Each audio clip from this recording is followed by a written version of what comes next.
South Park Season 18 wrapped up this past week, so with a full season in the books, it's time to do a full season review.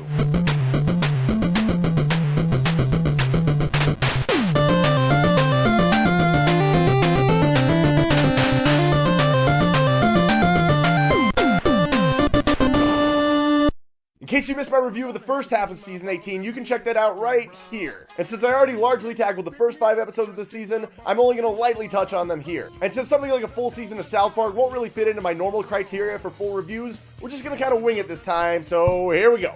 Season 18 was absolutely fantastic. In a handful of ways, this season felt like there was kind of a shift in the way they're going to do things from here on out. As if they're playing into the reality of being on the single 10-episode block a little bit better this time around. Not to say that the first time around with the 10-episode block in Season 17 was lacking at all, because I thought it was great, but 18 had a noticeably different feel than what we've seen before. I can't help but wonder if they had the entire season at least relatively planned out from the start of it all, rather than busting out something incredibly timely to satire the most recent of current events. But there's obviously enough that happens in the way of fads and pop culture that happen throughout any full year to give them the ammo that they need. Sadly, I get the feeling that the days of South Park having hard-hitting takes on the most recent of current events are probably in the past at this point. And I'd miss that, but it's not for certain, obviously. And the season wasn't really lacking anything by mainly just touching on the biggest news and societal fads throughout the past year. The most important addition to this season, though, is the running jokes that were recurring in most of the episodes. We've had sequential episodes in the past, but never really running jokes quite like this. And while the biggest of the running jokes was obviously the Lorde thing, there were still little bits of gluten-free and Washington Redskins that popped up here and there. The Lorde thing, though. Just so random, but so awesomely done. Randy Marsh is probably the only character that they could have possibly used that for, and it was executed to perfection. Anyway, a lot of this already got touched on in the mid-season review, and while I want to get to the full reviews of the last 5 episodes, I want to give a little quick hit on the first 5. Go Fund Yourself had an awesome take on the whole Washington Redskins thing, the legal troubles within the NFL, and the whole crowdfunding thing, which made for an awesome start to this season. Gluten-free Ebola was as classic South Park gets. Plain and simple. This is also the episode where we get introduced to Randy Marsh as Lorde. With the sissy, the issue they took on was a little bit hard-hitting, but in the end, the message was a positive one, basically saying, if you get so uncomfortable with people being a little bit different than you, then you're the weird one. And also in this one, we get a little bit deeper into the story of Randy Marsh as Lorde and how that all went down. Handy Car was just straight up hilarity throughout the whole episode. Nathan and Mimsy make an epic return to the show and are used perfectly, and the whole wacky racist scene was just spectacular. With the magic bush, it was kind of the black sheep of this season. It had a few sort of funny moments, but on the whole, it's kind of the one that's lacking in comparison to the rest of the season, at least in my mind. Anyway, with that little recap of the first 5 episodes done, let's dive deeper into the most recent 5 episodes. After a bit of a down episode with the magic bush, Freemium Isn't Free was an absolutely incredible bounce back. And while I'm guilty of enjoying a freemium game or two, the whole market of them has been so watered down, obviously to the point of needing a South Park parody. And the way they did it was dead on. It only figures that the game would be about Terrence and Phillip, but throw in the Canadian Ministry of Mobile Gaming that's all headed by the Canadian devil Beelzebub, and just wow.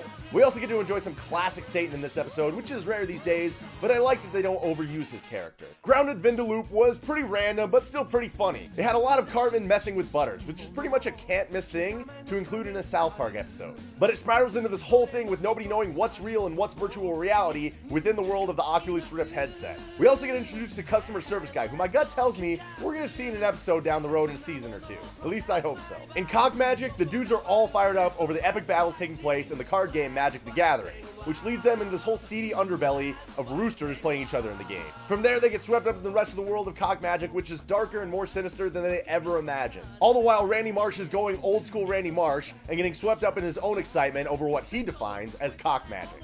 Now, I don't know a ton about Magic the Gathering, the actual card game, but seeing the guys get all fired up and act all hardcore over it was absolutely hilarious. The second to last episode, Rehash, is the first part of a 2-part conclusion to basically wrap up this season in the most epic way possible. The main thing with this episode is that Kyle is worried that the living room is dying because people, mainly Ike, just want to watch PewDiePie and Cartman Bra commenting on everything rather than actually playing video games for themselves. All the while, Randy is worried about bombing as Lorde at this big concert going on. And when Lorde does bomb, he tries slutting it up like all the other pop stars at the show, which doesn't go well either. While all that goes on, Michael Jackson's hologram breaks free and is roaming the world freely while they summon Tupac's hologram to track him down. Again, the first part of 2 of an epic finale to conclude an epic season of television.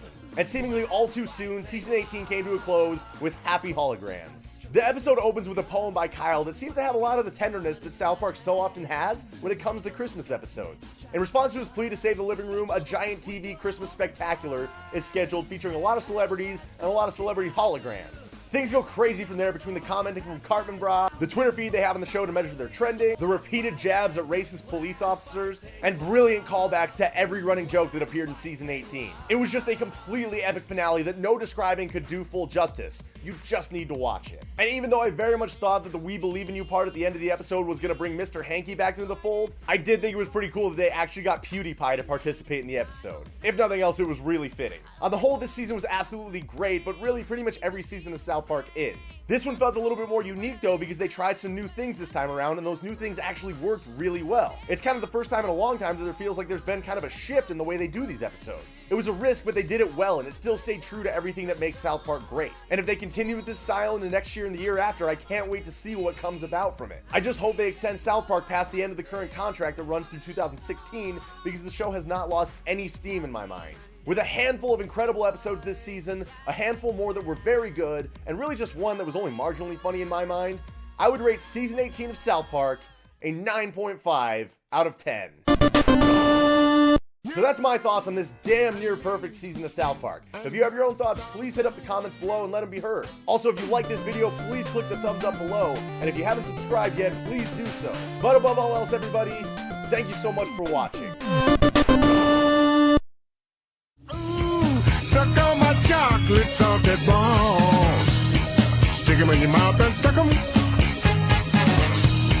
Suck on my chocolate salted balls. They're packed full of vitamins and good for you.